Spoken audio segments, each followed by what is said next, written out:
Hello दोस्तों, स्वागत है आपके अपने YouTube channel Target Sales Services में। दोस्तों आज के इस लेक्चर में हम बात करने वाले हैं अप्रैल मंथ से जितने भी करंट अफेयर्स के क्वेश्चन बनेंगे सारे क्वेश्चन को इस लेक्चर में हम डिस्कस करेंगे। और साथ ही दोस्तों इन करंट अफेयर्स के क्वेश्चन से जो भी एक्स्ट्रा फैक्ट बनेगा उन्हें भी हम देखने वाले हैं। और दोस्तों मैं आपको बता दूं, यदि आप world and national current affairs की जनवरी 2022 से अप्रैल 2022 तक PDF परचेज करना चाहते हो तो आप हमारे व्हाट्सएप नंबर 7566836900 पर फ़ोन पे या गूगल पे कर सकते हो। और इसका जो स्क्रीनशॉट है वह आप हमें व्हाट्सएप नंबर 7566836900 पर सेंड कर सकते हो। उसके तुरंत बाद दोस्तों आपको हमारी जो टीम है वह PDF प्रोवाइड करवा देगी। और साथ ही दोस्तों आप world and national current affairs की जनवरी 2021 से दिसंबर 2021 तक PDF परचेज करना चाहते हो तो आपको फ़ोन पे या गूगल पे करना होगा 69 रुपीज़, और जिसका स्क्रीनशॉट आपको हमारे व्हाट्सएप नंबर 7566836900 पर सेंड करना है। तो दोस्तों शुरुआत करते हैं अप्रैल मंथ से। जितने भी करंट अफेयर्स के क्वेश्चन बनते हैं सारे क्वेश्चन को एक एक करके हम डिस्कस करेंगे। और अब दोस्तों शुरुआत करते हैं आज के करंट अफेयर्स की। क्वेश्चन दोस्तों कि भारत और किस देश ने वाशिंगटन में 2+2 रक्षा और विदेश मंत्रालय वार्ता का आयोजन किया है? तो यह आयोजन किया है दोस्तों अमेरिका में। करेक्ट आंसर है ऑप्शन थर्ड। तो दोस्तों भारत और अमेरिका देश ने वाशिंगटन में 2+2 रक्षा और विदेश मंत्रालय वार्ता का आयोजन किया है। यहाँ पे दोस्तों मैं आपको बता दूं कि 11 अप्रैल 2022 को वाशिंगटन में 2+2 रक्षा और विदेश मंत्रालय वार्ता का आयोजन किया है। इस वार्षिक बैठक में रक्षा मंत्री राजनाथ सिंह और विदेश मंत्री एस जयशंकर ने भाग लिया था। और साथ ही दोस्तों मैं आपको बता दूं कि इसमें व्यापक वैश्विक रणनीति साझेदारी जैसे विषयों पर चर्चा की गई है। तो यहाँ पे आपको याद रखना है कि ये जो भारत और अमेरिका देश है दोस्तों, इन्होंने वाशिंगटन में 2+2 रक्षा और विदेश मंत्रालय वार्ता का आयोजन किया है। और अब चलते हैं अगले क्वेश्चन की ओर। और आपके अगला क्वेश्चन दोस्तों कि समाज सुधारक महात्मा फुले की जयंती कब मनाई गई है? दोस्तों यहाँ मनाई जाती है प्रतिवर्ष 11 अप्रैल को। तो करेक्ट आंसर है यहाँ पे ऑप्शन थर्ड। तो दोस्तों एक महान समाज सुधारक, दूरदर्शी विचारक और शिक्षाविद ज्योतिबा फुले की जयंती हर साल 11 अप्रैल को मनाई जाती है। ज्योतिबा फुले ने सामाजिक समानता, महिला सशक्तिकरण और शिक्षा को बढ़ावा देने के लिए काम किया था। दोस्तों ज्योतिराव फुले को महात्मा फुले के नाम से भी जाना जाता है। और इनका जो जन्म है वह दोस्तों 195 साल पहले मतलब 11 अप्रैल 1827 को हुआ था। 22 नवंबर 1890 को हो गया था। तो याद रखना है कि समाज सुधारक महात्मा फुले की जो जयंती है वह प्रतिवर्ष कब मनाई जाती है? तो 11 अप्रैल को। और अब चलते हैं अगले क्वेश्चन की ओर। अगला क्वेश्चन दोस्तों कि राष्ट्रमंडल खेल 2026 का जो आयोजन है वो कहाँ पर किया जाएगा? इसका आयोजन होने वाला है दोस्तों विक्टोरिया, ऑस्ट्रेलिया में। करेक्ट आंसर है यहाँ पे ऑप्शन 1। तो दोस्तों राष्ट्रमंडल खेल 2026 मतलब कॉमनवेल्थ गेम्स 2026 को ऑस्ट्रेलिया के विक्टोरिया राज्य में आयोजित किया जाएगा। राष्ट्रमंडल खेल महासंघ ने प्रारंभिक सूची में 16 खेलों को राष्ट्रमंडल खेल 2026 के लिए चुना है, जिनमें दोस्तों जलीय विज्ञान, साइकिल चलाना और T20 क्रिकेट शामिल हैं। वर्ष 2022 में राष्ट्रमंडल खेल 28 जुलाई से 8 अगस्त इंग्लैंड के बर्मिंघम में आयोजित किए जाएंगे। तो दोस्तों आपको याद रखना है कि ये जो कॉमनवेल्थ गेम्स 2022 है इसका आयोजन कब से हो रहा है? तो 28 जुलाई से 8 अगस्त तक। और कहाँ पर? तो इंग्लैंड के बर्मिंघम में। तो यहाँ पे करेक्ट आंसर हो गया दोस्तों कि राष्ट्रमंडल खेल 2026 का जो आयोजन है वो कहाँ पर किया जाएगा? तो विक्टोरिया, ऑस्ट्रेलिया में। और अब चलते हैं अगले क्वेश्चन की ओर दोस्तों आपके लिए कि विश्व व्यापार संगठन के अनुसार 2022-23 वित्त वर्ष में अनुमानित वैश्विक व्यापार वृद्धि क्या है? तो दोस्तों मैं आपको बता दूं कि वर्ल्ड ट्रेड ऑर्गेनाइजेशन के अनुसार 2022-23 में वित्त वर्ष में जो अनुमानित वैश्विक व्यापार वृद्धि है यह दोस्तों 4.7% से घटकर वो कितनी हो गई है? तो 3% हो गई है। तो दोस्तों याद रखना है कि विश्व व्यापार संगठन ने रूस यूक्रेन युद्ध के प्रभाव के कारण इस वर्ष अपने वैश्विक व्यापार वृद्धि अनुमान को 4.7% से संशोधित कर 3% कर दिया है। विश्व व्यापार संगठन ने संभावित खाद्य संकट के बारे में दोस्तों चेतावनी दी है, जो मूल्य वृद्धि का कारण हो सकता है। साथ ही मैं आपको बता दूं कि विश्व व्यापार संगठन की इस रिपोर्ट में ये भी कहा है कि इस संघर्ष ने दुनिया की अर्थव्यवस्था को नुकसान पहुंचाया है। यहाँ पे हम दोस्तों बात कर रहे हैं विश्व व्यापार संगठन की, जिसकी स्थापना 1 जनवरी 1995 को की गई थी और इसका मुख्यालय स्विट्जरलैंड जेनेवा में स्थित है। साथ ही दोस्तों इसके सदस्य देश की बात करें तो यह 164 है। और मैं आपको बता दूं कि ये जो विश्व व्यापार संगठन मतलब WTO है, यह दोस्तों एक वैश्विक स्वतंत्र निकाय है। और साथ ही दोस्तों मैं आपको बता दूं कि IMF एवं विश्व बैंक की तरह यह संयुक्त राष्ट्र मतलब UN से संबंध नहीं रखती है। तो याद रखना करेक्ट आंसर हो गया यहाँ पे ऑप्शन 1 3%। करेक्ट आंसर क्या है 3%। पहला क्वेश्चन की जूनियर महिला हॉकी विश्व कप 2021 का जो खिताब है वह किसने जीता है? दोस्तों इस खिताब को जीत लिया है नीदरलैंड ने। करेक्ट आंसर है ऑप्शन 4। तो मैं आपको बता दूं कि नीदरलैंड ने दक्षिण अफ्रीका के पोर्टचेफस्ट्रूम शहर में आयोजित महिला हॉकी विश्व कप 2021 के फाइनल मैच में जर्मनी को दोस्तों 3-1 से हराकर चौथी बार जूनियर महिला हॉकी विश्व कप का खिताब अपने नाम कर लिया है। वहीं दोस्तों हम भारत की बात करें तो इस जूनियर महिला हॉकी विश्व कप 2021 में चौथे स्थान पर रहा है। दोस्तों मैं आपको बता दूं कि जूनियर महिला हॉकी विश्व कप 2021 वर्ष 2021 में आयोजित किया जाना था, लेकिन कोविड के कारण इसका जो आयोजन है वो वर्ष 2022 में हुआ है। और इसका जो आयोजन स्थल है दोस्तों याद रखना पोर्टचेफस्ट्रूम दक्षिण अफ्रीका में इसका आयोजन किया गया था। तो याद रखना कि नीदरलैंड ने दोस्तों जूनियर महिला हॉकी विश्व कप 2021 का खिताब अपने नाम कर लिया है। और अब चलते हैं अगले क्वेश्चन की ओर। और आपके लिए अगला क्वेश्चन दोस्तों कि कुष्ठ रोग के लिए अंतर्राष्ट्रीय गांधी पुरस्कार 2021 से किसे सम्मानित किया गया है? यह सम्मानित किया दोस्तों डॉक्टर भूषण कुमार और कुष्ठ यज्ञ ट्रस्ट जो कि गुजरात का दोस्तों इन दोनों को। तो यहाँ पे करेक्ट आंसर है ऑप्शन 3 उपयुक्त दोनों। दोस्तों उपराष्ट्रपति एम वेंकैया नायडू जी ने चंडीगढ़ के डॉक्टर भूषण और इनके सहयोग यज्ञ ट्रस्ट को कुष्ठ रोग के लिए अंतर्राष्ट्रीय गांधी पुरस्कार 2021 से सम्मानित किया गया है। दोस्तों इनको यह सम्मान कुष्ठ रोग के प्रति जागरूकता फैलाने और इससे पीड़ित लोगों की देखभाल करने के प्रयासों के लिए दिया गया है। तो यहाँ पे आपको याद रखना है कि कुष्ठ रोग के लिए अंतर्राष्ट्रीय गांधी पुरस्कार 2021 किसे सम्मानित किया है? तो इससे सम्मानित किया है डॉक्टर भूषण कुमार और कुष्ठ यज्ञ ट्रस्ट गुजरात को। तो राइट आंसर हो गया यहाँ पे ऑप्शन 3 उपयुक्त दोनों। और आपके लिए अगला क्वेश्चन है कि भीमराव अंबेडकर की जयंती कब मनाई गई है? तो दोस्तों 14 अप्रैल को भीमराव अंबेडकर जी की जयंती मनाई जाती है। तो करेक्ट आंसर है ऑप्शन 1। तो 14 अप्रैल 1891 को बाबा साहेब डॉक्टर भीमराव अंबेडकर का जन्म हुआ था। दोस्तों अंबेडकर भारतीय संविधान ड्राफ्टिंग कमेटी के चेयरमैन थे और बाद में इन्हें देश के पहले कानून मंत्री भी बनाया गया था। बचपन से दोस्तों उन्होंने दलितों को होने वाले छुआछूत और भेदभाव को झेला और इसके विरोध में मुखर रहे।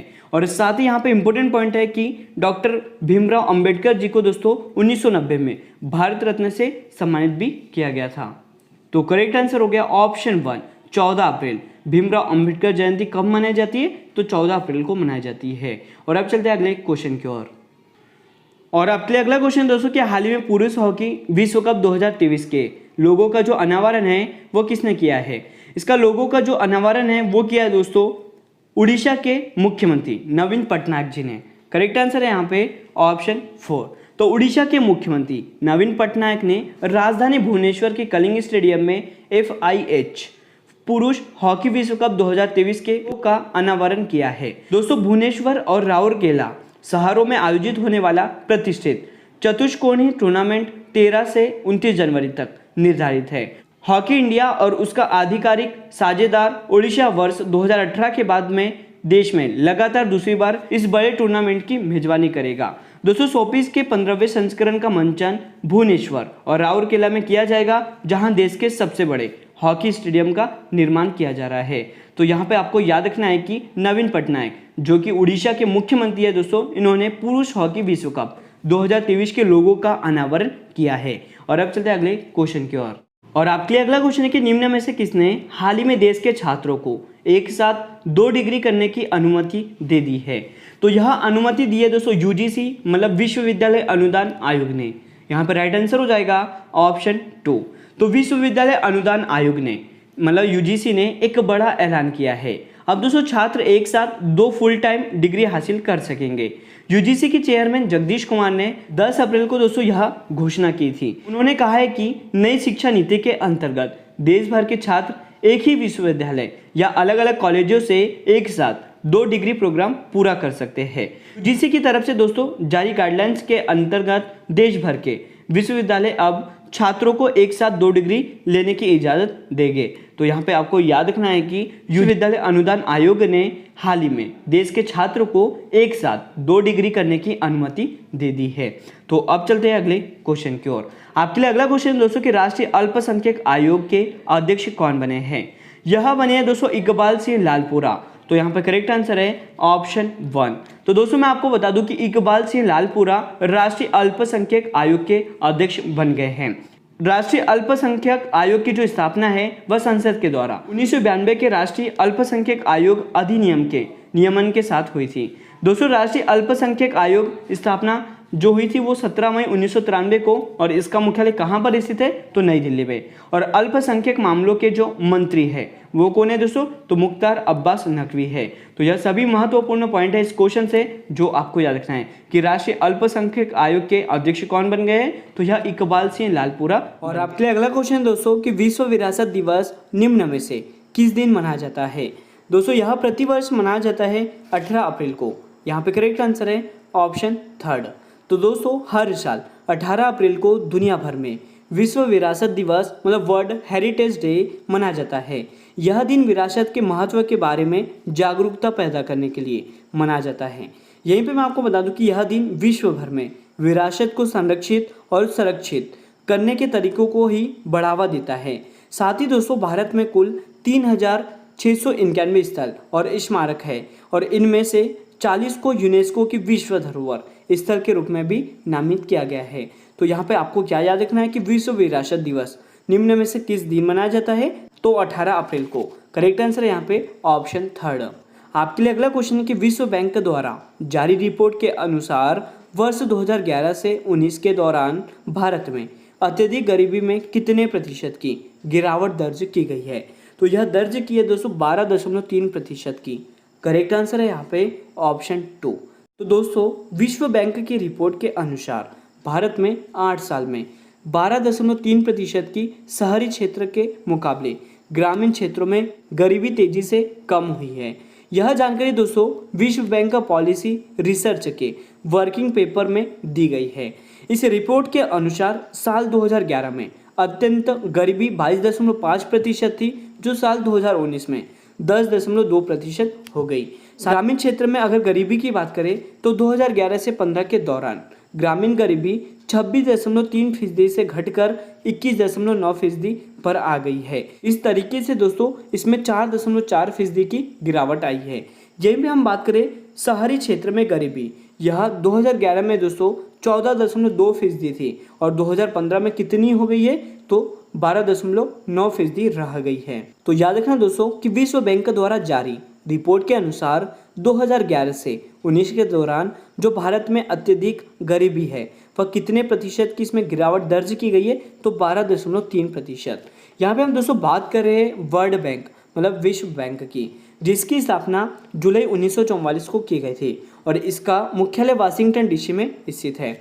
साथ ही दोस्तों इसके अध्यक्ष डेविड मालपस है और इसके एमडी और सीएफओ कौन है? तो यह अंशुला कांत है। तो यह सभी महत्वपूर्ण पॉइंट है वर्ल्ड बैंक से जो आपको याद रखना है। और अब चलते हैं अगले क्वेश्चन की ओर। आपके लिए अगला क्वेश्चन है कि भारत का पहला अंतर्राष्ट्रीय कौशल केंद्र कहाँ पर स्थापित किया जाएगा? दोस्तों इसे स्थापित किया जा रहा है उड़ीसा के भुवनेश्वर में। तो करेक्ट आंसर है यहाँ पे ऑप्शन 2। तो युवाओं को प्रशिक्षण देने के लिए भारत का पहला अंतर्राष्ट्रीय कौशल केंद्र उड़ीसा के भुवनेश्वर में स्थापित किया जाएगा। यह दोस्तों अंतर्राष्ट्रीय कौशल केंद्र विदेशों में काम करने के इच्छुक युवाओं को गुणवत्तापूर्ण प्रशिक्षण देगा। इसके लिए दोस्तों राष्ट्रीय कौशल विकास निगम और कौशल विकास संस्थान के बीच एक समझौता हुआ है और इस केंद्र में मोबाइलाइजेशन, परामर्श, कौशल प्रशिक्षण, विदेशी भाषा परीक्षण, रोजगार और आव्रजन तथा रोजगार के बाद समर्थन जैसी सेवाएं दी जाएगी। तो यहाँ पे आपको याद रखना है करेक्ट आंसर है ऑप्शन 2। भुवनेश्वर उड़ीसा में भारत का पहला अंतर्राष्ट्रीय कौशल केंद्र स्थापित किया जाएगा। और अब चलते हैं अगले क्वेश्चन की ओर। नेक्स्ट क्वेश्चन है दोस्तों कि सीनियर एशियाई कुश्ती चैंपियनशिप 2022 खेल का जो आयोजन है वह कहाँ पर शुरू हुआ है? इसकी जो शुरुआत है दोस्तों वह उलान बटोर मंगोलिया में की गई है। करेक्ट आंसर है यहाँ पे ऑप्शन 1। तो दोस्तों मंगोलिया के उलान बटोर में सीनियर एशियाई चैंपियनशिप 2022 खेल का आयोजन शुरू हुआ है। ओलंपिक पदक विजेता रवि दहिया, बजरंग पुनिया सहित भारत के 30 पहलवान दोस्तों इस प्रतियोगिता में शामिल हो गए। तो यहाँ पे आपको याद रखना है कि सीनियर एशियाई कुश्ती चैंपियनशिप 2022 का जो खेल का आयोजन है वह दोस्तों कहाँ पर शुरू हुआ है, तो उलान बटोर मंगोलिया में। और अब चलते हैं अगले क्वेश्चन की ओर। और आपके अगला क्वेश्चन है दोस्तों कि किस देश ने अंतर्राष्ट्रीय जल सप्ताह जल सम्मेलन 2022 की अध्यक्षता की है। इसकी अध्यक्षता की है दोस्तों सिंगापुर ने। यहाँ पे करेक्ट आंसर है ऑप्शन 1। तो सिंगापुर ने अंतर्राष्ट्रीय जल सप्ताह जल सम्मेलन 2022 की अध्यक्षता की है। दोस्तों सिंगापुर अंतर्राष्ट्रीय जल सप्ताह जल सम्मेलन जल समाधान साझा करने एवं सह निर्माण के लिए एक वैश्विक मंच है। दोस्तों भारत की तरफ से राष्ट्रीय स्वच्छ गंगा मिशन जी अशोक कुमार ने इस सम्मेलन की अध्यक्षता की है। साथ ही मैं आपको बता दूं कि इस वर्ष की जो थीम है वो क्या है, तो स्रोत से नल तक जल पहुंचाना और प्रभावी एवं कुशल अपशिष्ट जल प्रबंधन, ये इसकी थीम है। तो यहाँ पे आपको याद रखना है कि सिंगापुर देश ने अंतर्राष्ट्रीय जल सप्ताह जल सम्मेलन 2022 की अध्यक्षता की है। क्वेश्चन है कि भारत के नए प्रधान वैज्ञानिक सलाहकार कौन बने हैं। दोस्तों यह बन गए हैं अजय कुमार सूद।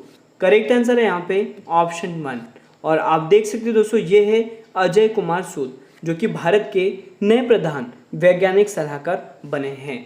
दोस्तों मैं आपको बता दूं कि अजय कुमार सूद ने भारत के नए प्रधान वैज्ञानिक सलाहकार के रूप में पद ग्रहण किया है। और इन्होंने किसका स्थान लिया है, तो विजय राघवन का स्थान इन्होंने लिया है। तो आपको याद रखना है कि भारत के नए प्रधान वैज्ञानिक सलाहकार कौन बन गए हैं, तो यह अजय कुमार सूद बन गए हैं। और आपने देख लिया दोस्तों ये है अजय कुमार सूद। और अब चलते हैं अगले क्वेश्चन की ओर। और आपके लिए अगला क्वेश्चन दोस्तों कि राष्ट्रीय लोक सेवा दिवस 2022 कब मनाया गया है। दोस्तों ये जो नेशनल सिविल सर्विसेज डे है यह प्रतिवर्ष 21 अप्रैल को मनाया जाता है। करेक्ट आंसर है यहाँ पे ऑप्शन 4। तो हर साल भारत में 21 अप्रैल को लोक सेवा दिवस के रूप में मनाया जाता है। दोस्तों इस दिवस को मनाने का जो मुख्य उद्देश्य है वो है कि सिविल सेवकों के प्रयासों और कार्यों को प्रेरित करना है। भारत सरकार ने 21 अप्रैल को राष्ट्रीय लोक सेवा दिवस के रूप में चुना था क्योंकि दोस्तों इस दिन देश के पहले गृह मंत्री सरदार वल्लभ भाई पटेल ने 1947 में नव नियुक्त प्रशासनिक सेवा अधिकारी को संबोधित किया था।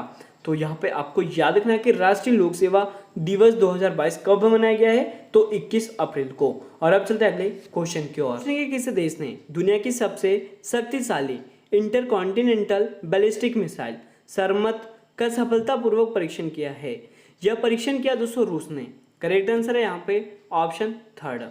तो दोस्तों रूस ने दुनिया की सबसे शक्तिशाली इंटरकॉन्टिनेंटल बैलिस्टिक मिसाइल सरमत का सफलतापूर्वक परीक्षण किया है। इस मिसाइल की दोस्तों जो लंबाई है वह 35.3 मीटर है और यह एक 3 स्टेज की तरल ईंधन वाली मिसाइल है। यह मिसाइल दोस्तों 18,000 किलोमीटर तक मार कर सकती है और अपने साथ 15 परमाणु बम ले जा सकती है। तो आपको याद रखना है कि यह मतलब रूस देश ने दोस्तों दुनिया की सबसे शक्तिशाली इंटरकॉन्टिनेंटल बैलिस्टिक मिसाइल सरमत का सफलतापूर्वक परीक्षण किया है। और यहाँ पे हम दोस्तों बात कर रहे थे रूस की। तो दोस्तों रूस यूरोप और एशिया महाद्वीप में स्थित है। रूस की जो राजधानी है वो क्या है दोस्तों, तो मॉस्को है। यहीं पे मैं आपको बता दूं कि रूस की मुद्रा रूबल है और राष्ट्रपति व्लादिमीर पुतिन है। प्रधानमंत्री की बात करें दोस्तों तो यह मिखाइल मुस्तिन है। तो यह सभी महत्वपूर्ण पॉइंट है रूस से जो आपको याद रखना है। यहाँ पे दोस्तों एक और इम्पोर्टेंट पॉइंट है कि रूस की जो संसद है उसका नाम क्या है, तो ड्यूमा है, ये आपको याद रखना है। तो यह सभी महत्वपूर्ण पॉइंट थे रूस से जो आपको याद रखना है। करेक्ट आंसर है यहाँ पे ऑप्शन 3। सो कि किन 2 भारतीय खिलाड़ियों को 2022 के लिए 5 सर्वश्रेष्ठ क्रिकेटरों के लिए चुना गया है। दोस्तों यह चुना है रोहित शर्मा और जसप्रीत बुमराह को। यहाँ पे करेक्ट आंसर है ऑप्शन 4, उपयुक्त 2 और 3 दोनों। तो दोस्तों विजडन क्रिकेट अलकमेन ने भारत के कप्तान रोहित शर्मा और तेज गेंदबाज जसप्रीत बुमराह को दोस्तों 2022 के लिए 5 सर्वश्रेष्ठ क्रिकेटरों में शामिल किया है। इस लिस्ट में दोस्तों पहली बार ऐसा हुआ कि 2 भारतीय खिलाड़ियों को शामिल किया गया है। अन्य 3 खिलाड़ियों की अगर यहाँ पे हम बात करें तो न्यूजीलैंड के बल्लेबाज है दोस्तों डेवन कॉनवे और साथ ही इंग्लैंड के तेज गेंदबाज है ओली रॉबिन्सन और दक्षिण अफ्रीका की महिला स्टार है दोस्तों डेन वेन निरकेरके को शामिल किया गया है। तो दोस्तों आपको याद रखना है कि 2 भारतीय खिलाड़ी रोहित शर्मा और जसप्रीत बुमराह को 2022 के लिए 5 सर्वश्रेष्ठ क्रिकेटरों में शामिल किया है। और अब चलते हैं दोस्तों अगले क्वेश्चन की ओर। और आपके लिए अगला क्वेश्चन है दोस्तों कि सैन्य अभियान के नए महानिदेशक कौन बने हैं। दोस्तों ये जो सैन्य अभियान है इसके नए महानिदेशक बन गए हैं मनोज कुमार कटियार। करेक्ट आंसर है यहाँ पे ऑप्शन 1। दोस्तों याद रखना है कि ये जो DGMO मतलब director general of military operation है, इसके जो महानिदेशक है दोस्तों वो किससे बनाया गया है, तो मनोज कुमार कटियार को। तो करेक्ट आंसर है यहाँ पे ऑप्शन 1। और अब चलते हैं अगले क्वेश्चन की ओर। आपके लिए अगला क्वेश्चन की अंतर्राष्ट्रीय मातृ पृथ्वी दिवस 2022 कब मनाया गया है। दोस्तों ये जो इंटरनेशनल मदर अर्थ डे है यह प्रतिवर्ष 22 अप्रैल को मनाया जाता है। करेक्ट आंसर है यहाँ पे ऑप्शन 3। तो हर वर्ष 22 अप्रैल को अंतर्राष्ट्रीय मातृ पृथ्वी दिवस दोस्तों इसके रूप में मनाया जाता है। यह दिवस मुख्य रूप से पृथ्वी से जुड़ी पर्यावरण की चुनौतियां जैसे कि जलवायु परिवर्तन, ग्लोबल वार्मिंग, प्रदूषण और जैव विविधता संरक्षण आदि के लिए लोगों को जागरूक करने के लिए मनाया जाता है। यहाँ पे हम बात करें वर्ष 2022 की थीम की, तो यह है दोस्तों हमारे ग्रह में निवेश करें, इन्वेस्ट इन आवर प्लैनेट, यह इस वर्ष की थीम है। तो और नेक्स्ट क्वेश्चन दोस्तों कि नीति आयोग के नए उपाध्यक्ष कौन बन गए हैं। दोस्तों नीति आयोग के जो नए उपाध्यक्ष है वो बने हैं सुमन के बेरी। करेक्ट आंसर है ऑप्शन 2। तो सुमन के बेरी नीति आयोग के नए उपाध्यक्ष बन गए हैं। सुमन के बेरी ने दोस्तों राजीव कुमार का स्थान लिया है। नीति आयोग की यहाँ पे हम बात कर रहे हैं तो national institute for transforming India, यह दोस्तों नीति का फुल फॉर्म होता है। इसका जो मुख्यालय है वह नई दिल्ली में स्थित है और अध्यक्ष कौन है, तो यह नरेंद्र मोदी मतलब प्रधानमंत्री इसके अध्यक्ष होते हैं। साथ ही दोस्तों इसके उपाध्यक्ष बन गए सुमन के बेरी और CEO कौन है, तो यह अमिताभ कांत है। तो यह सभी महत्वपूर्ण पॉइंट है नीति आयोग से जो आपको याद रखना है। करेक्ट आंसर हो गया यहाँ पे सुमन के बेरी को दोस्तों नीति आयोग के नए उपाध्यक्ष के रूप में नियुक्त किया गया है। और अब चलते हैं अगले क्वेश्चन की ओर। और आज का लास्ट क्वेश्चन दोस्तों कि राष्ट्रीय पंचायती राज दिवस 2022 कब मनाया गया है। दोस्तों यह जो राष्ट्रीय पंचायती राज दिवस है यह प्रतिवर्ष 24 अप्रैल को मनाया जाता है। तो करेक्ट आंसर है ऑप्शन 2। तो हर वर्ष 24 अप्रैल को राष्ट्रीय पंचायती राज दिवस के रूप में मनाया जाता है। इस दिवस को दोस्तों राष्ट्रीय स्थानीय स्वशासन दिवस भी कहा जाता है। 24 अप्रैल 1992 को 73वां संविधान संशोधन लागू हुआ था और साथ ही दोस्तों इस संशोधन ने पंचायती राज व्यवस्था को संवैधानिक दर्जा भी दिया था, जिसके उपलक्ष्य में राष्ट्रीय पंचायत राज दिवस के रूप में मनाया जाता है। अंतर्राष्ट्रीय क्रिकेट परिषद मतलब ICC के नए महाप्रबंधक कौन बने हैं। दोस्तों यह बने हैं वसीम खान। करेक्ट आंसर है यहाँ पे ऑप्शन 4। और आप देख सकते हैं दोस्तों ये है वसीम खान जो कि ICC मतलब इंटरनेशनल क्रिकेट काउंसिल के नए प्रबंधक बन गए हैं। दोस्तों इन्होंने किसका स्थान लिया है, तो जोफ एलार्डिस का इन्होंने स्थान लिया है। यहाँ पे हम बात कर रहे हैं ICC की मतलब विश्व में जितने भी क्रिकेट के अगर मैच की बात करें दोस्तों तो इसे रेगुलेट कौन करता है, ICC रेगुलेट करती है। ICC की जो स्थापना है वो 15 जून 1909 को की गई थी और इसका मुख्यालय दुबई संयुक्त अरब अमीरात में स्थित है। और अध्यक्ष की बात करें दोस्तों तो यह कौन है, ग्रेग बार्कले है। यह सभी महत्वपूर्ण पॉइंट है ICC से जो आपको याद रखना है। और अब चलते हैं अगले क्वेश्चन की ओर।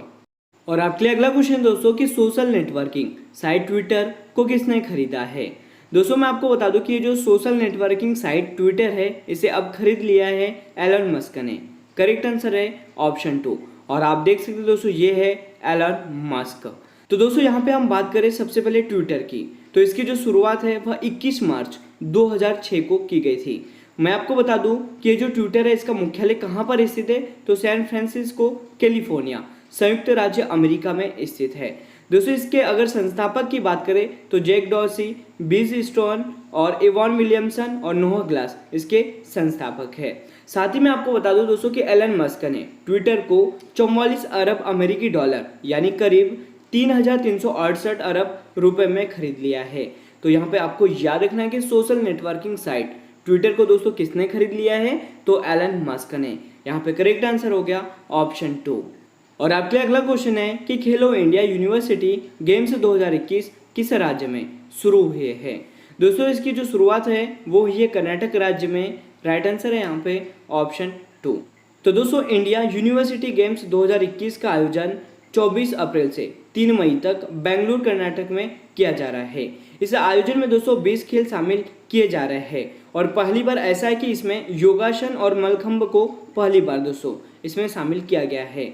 इसमें दोस्तों 189 विश्वविद्यालय के 4500 से अधिक एथलीटों के भाग लेने की उम्मीद है। साथ ही आपको याद रखना है कि इसका जो आयोजन स्थल है वो कहाँ पर है, school of engineering and technology Jain university इसका आयोजन स्थल है। तो आपको याद रखना है यहाँ पे कि खेलो इंडिया यूनिवर्सिटी गेम्स 2021 किस राज्य में शुरू हुए, तो कर्नाटक राज्य में। और यहाँ पे हम दोस्तों बात कर रहे हैं खेलो इंडिया यूनिवर्सिटी गेम्स की, तो इसको थोड़ा डिटेल में समझ लेते हैं। तो खेलो इंडिया यूनिवर्सिटी गेम का जो पहला आयोजन है दोस्तों 2020 में भुवनेश्वर उड़ीसा में किया गया था। यह गेम दोस्तों भारत सरकार की खेल मंत्रालय द्वारा आयोजित किया जाता है और वर्तमान में खेल मंत्री कौन है, तो यह अनुराग ठाकुर है। साथ ही दोस्तों मैं आपको बता दूं कि इसमें 18 से 25 वर्ष के आयु वर्ग के खिलाड़ी भाग लेते हैं। 2021 का जो संस्करण आयोजित होने वाला था दोस्तों वह कोविड-19 के कारण स्थगित हो गया था और इसलिए अब इसे 2022 में संपन्न किया जा रहा है। तो यहाँ पे आपको याद रखना है राइट आंसर है ऑप्शन 2 कर्नाटक। चलते अगले क्वेश्चन की ओर। आपके लिए अगला क्वेश्चन दोस्तों कि विश्व मलेरिया दिवस मतलब वर्ल्ड मलेरिया डे कब मनाया गया है। दोस्तों इसे मनाया गया है 25 अप्रैल को। राइट आंसर है यहाँ पे ऑप्शन 4। तो विश्व मलेरिया दिवस दोस्तों हर साल 25 अप्रैल को विश्व स्तर पर मनाया जाता है।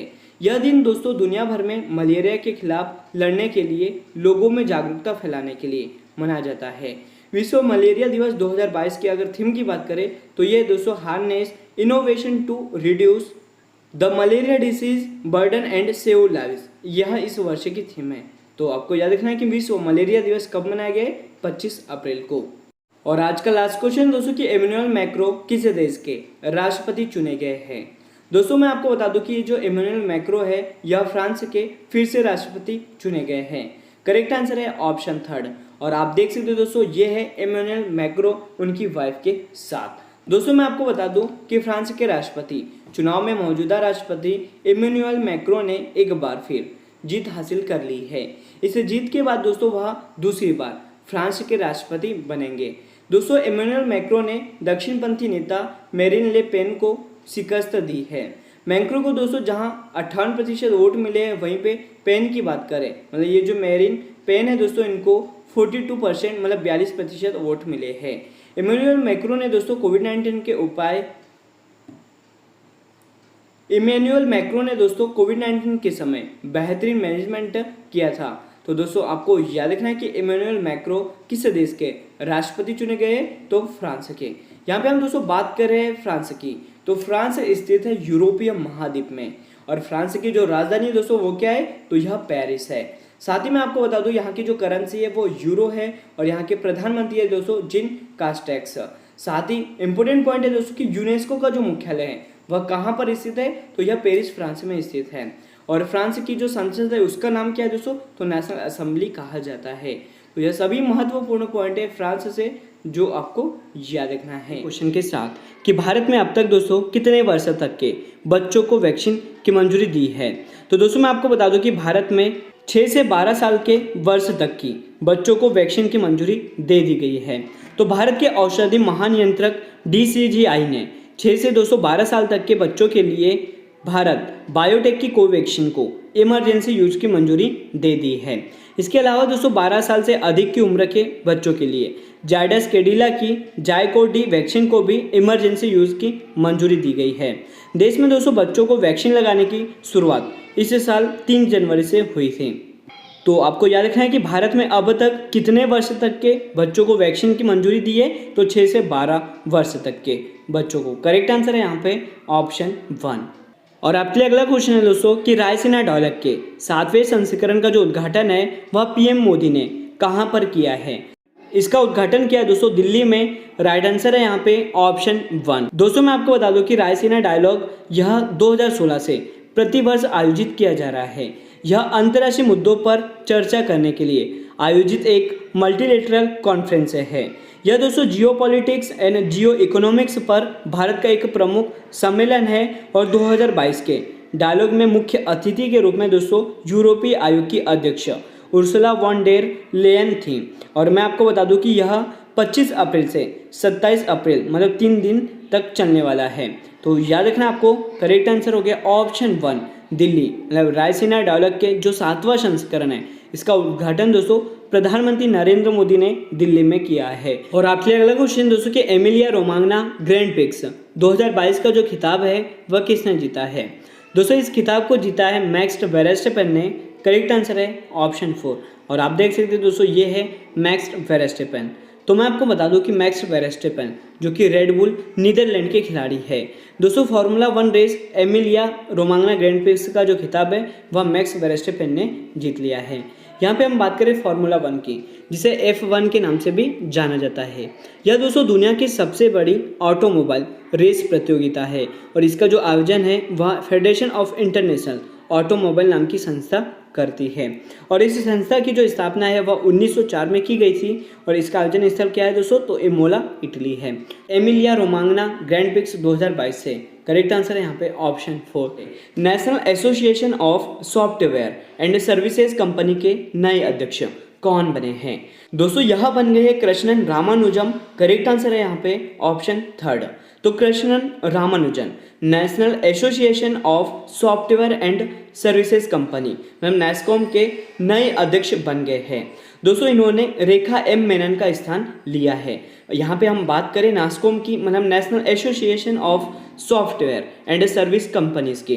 दोस्तों यह भारतीय सूचना प्रौद्योगिकी और बिजनेस प्रोसेस आउटसोर्सिंग कंपनी का एक ट्रेड एसोसिएशन है और इसकी जो स्थापना है वह 1 मार्च 1988 को की गई थी और इसका मुख्यालय नई दिल्ली में स्थित है। तो आपको यह सभी इंपॉर्टेंट पॉइंट याद रखना है कि national association of software and services company के अध्यक्ष कौन बने हैं, तो यह कृष्णन रामानुजन बन गए हैं। और अब चलते हैं अगले क्वेश्चन की ओर। अगला क्वेश्चन है दोस्तों कि एशियाई कुश्ती चैंपियनशिप 2022 की पदक तालिका में कौन सा देश शीर्ष स्थान पर रहा है। शीर्ष पर रहने वाला जो देश है दोस्तों वो है जापान। करेक्ट आंसर है यहाँ पे ऑप्शन 1। तो दोस्तों मैं आपको बता दूं कि एशियाई चैंपियनशिप 2022 की पदक तालिका में अगर यहाँ पे हम पहले बात करें भारत की, तो भारत 17 पदकों के साथ 5वें स्थान पर रहा है, जिसमें इसके पास दोस्तों मतलब भारत के पास एक स्वर्ण पदक, 5 रजत पदक और 11 कांस्य पदक है। दोस्तों यहाँ पे हम बात करें पदक तालिका की, जिसमें पहले स्थान पर जापान रहा है जिसके पास 10 गोल्ड मेडल, 2 सिल्वर और 9 ब्रॉन्ज मेडल है। यहीं पे हम दोस्तों बात करें ईरान की, जो कि दूसरे स्थान पर रहा है 10 गोल्ड मेडल के साथ 2 सिल्वर मेडल और 3 ब्रॉन्ज मेडल है। कजाकिस्तान तीसरे स्थान पर रहा है जो कि 5 गोल्ड मेडल के साथ 8 सिल्वर के साथ और 8 ब्रॉन्ज के साथ तीसरे स्थान पर रहा है। दोस्तों इसका जो आयोजन है वह कहाँ पर हुआ था, तो उलान बटोर मंगोलिया में इसका आयोजन किया गया था। तो याद रखना यहाँ पे करेक्ट आंसर हो गया ऑप्शन 1 जापान। अगला क्वेश्चन है कि विश्व टीकाकरण सप्ताह कब से कब तक मनाया गया है। दोस्तों इसे मनाया गया है 24 से 30 अप्रैल तक। करेक्ट आंसर है यहाँ पे ऑप्शन 2। तो दोस्तों वर्ल्ड हेल्थ असेंबली ने मई 2012 में विश्व टीकाकरण सप्ताह की शुरुआत की थी। अप्रैल माह के दोस्तों अंतिम सप्ताह में इसे प्रतिवर्ष मनाया जाता है और उद्देश्य क्या रहता है, तो सभी आयु वर्ग के लोगों को बीमारी से बचाने के लिए टीकों के उपयोग को बढ़ावा देना है। यहाँ पे हम दोस्तों बात करें थीम की, तो इस वर्ष की जो थीम है वो है लॉन्ग लाइफ फॉर ऑल। याद रखना इस वर्ष की थीम क्या है, लॉन्ग लाइफ फॉर ऑल इस वर्ष की थीम है। तो करेक्ट आंसर है ऑप्शन 2 24 से 30 अप्रैल तक विश्व टीकाकरण सप्ताह मनाया गया है। यहाँ पे हम दोस्तों बात कर रहे हैं टीकाकरण की, तो भारत में जो कोविड-19 टीकाकरण हुआ था इसकी बात कर लेते हैं। तो भारत में 16 जनवरी 2021 को दोस्तों कोविड-19 टीके का प्रारंभ हुआ था। 25 अप्रैल 2022 तक भारत ने पहली, दूसरी और बूस्टर खुराक मिलाकर दोस्तों 1.87 अरब से अधिक खुराक दे दी है। भारत में दोस्तों 2 प्रमुख स्वीकृत कोविड-19 टीके हैं, वो कौन कौन से हैं, तो कोविशील्ड और कोवैक्सीन हैं। तो याद रखना ये सभी महत्वपूर्ण पॉइंट है कोविड-19 टीकाकरण से। और अब चलते हैं अगले क्वेश्चन की ओर। अगला क्वेश्चन दोस्तों कि वन अनुसंधान संस्थान के नई निदेशक कौन बनी है। दोस्तों यह बनी है रेणु सिंह। करेक्ट आंसर है यहाँ पे ऑप्शन 1 और आप देख सकते हो ये है रेणु सिंह, जिन्हें वन अनुसंधान संस्था की नई निदेशक के रूप में नियुक्त किया है। दोस्तों रेणु सिंह वन अनुसंधान संस्था की नई निदेशक बनी है और यह दोस्तों सविता सिंह के बाद वन अनुसंधान संस्था की दूसरी महिला निदेशक बनी है। और इन्होंने किसका स्थान लिया है, तो अरुण रावत का स्थान लिया है। तो दोस्तों मैं आपको बता दूं कि रेणु सिंह अनुसंधान संस्था की नई निदेशक बनी है और यह सविता सिंह के बाद वन अनुसंधान संस्था की और दोस्तों मैं आपको बता दूं कि रेणु सिंह वन अनुसंधान संस्था की नई निदेशक बनी है और यह सविता सिंह के बाद वन अनुसंधान संस्थान की दूसरी महिला निदेशक बनी है। रेणु सिंह ने अगर यहाँ पे हम बात करें किसका स्थान लिया है तो अरुण रावत का स्थान लिया है। करेक्ट आंसर हो गया यहाँ पे ऑप्शन 1 रेणु सिंह। और अब चलते हैं अगले क्वेश्चन की ओर। और आपके अगला क्वेश्चन दोस्तों कि हाल ही में कौन सा राज्य वुल्फ स्टेट बन गया है? यह बना है दोस्तों मध्य प्रदेश। करेक्ट आंसर है यहाँ पे ऑप्शन 3।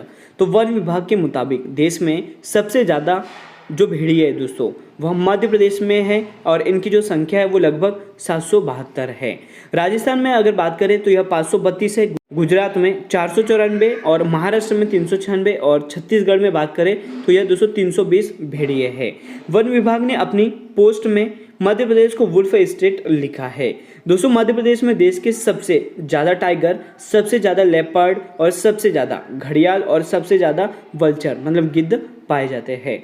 तो आपको याद रखना है यहाँ पे कि वुल्फ स्टेट कौन सा बन गया है तो यह मध्य प्रदेश बन गया है। तो आज का लेक्चर दोस्तों यहीं पर एंड होता है। अगर आपको हमारा लेक्चर और आपको हमारी मेहनत अच्छी लगी हो तो इसे लाइक जरूर करें, शेयर भी करें। अगर आप इस चैनल पर नए हो तो इसे सब्सक्राइब भी जरूर करें। Thank you so much guys for watching this video. Bye bye, take care.